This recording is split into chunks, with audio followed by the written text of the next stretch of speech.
Kuelekea kwenye michuano ya AFCON, hii ni Touchline ya Sports Empire na hii ni AFCON Special. Tunakuletea baadhi ya vitu ambavyo huenda ulikuwa hauvifahamu kabisa, ama kama unavifahamu basi ni kwa uchache.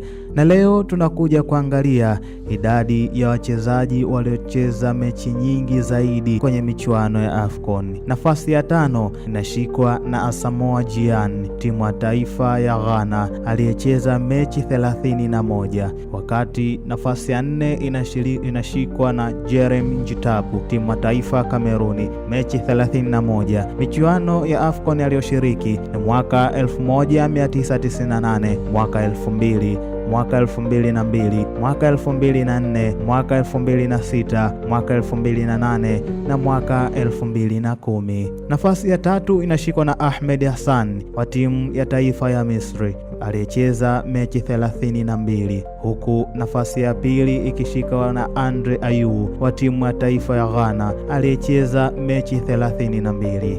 Nafasi ya kwanza inashikwa na Rigobert Song, timu ya taifa ya Kameruni, mechi 36. AFCON alizocheza ni mwaka 1996, mwaka 1998, mwaka 2000, mwaka 2002, mwaka 2004, mwaka 2006, mwaka 2008 na mwaka 2010. Rekodi nyingine ni wachezaji waliofunga magoli mengi kwa muda wote kwenye michuano ya AFCON.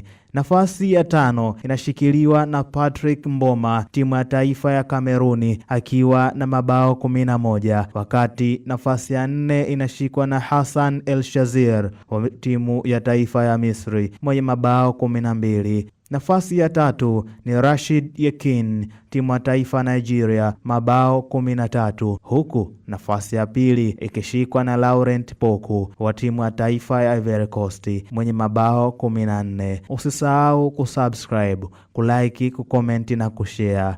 Nafasi ya kwanza inashikwa na Samuel Eto'o, timu ya taifa ya Kameruni, mabao 18. Hii ni Touchline ya AFCON Special.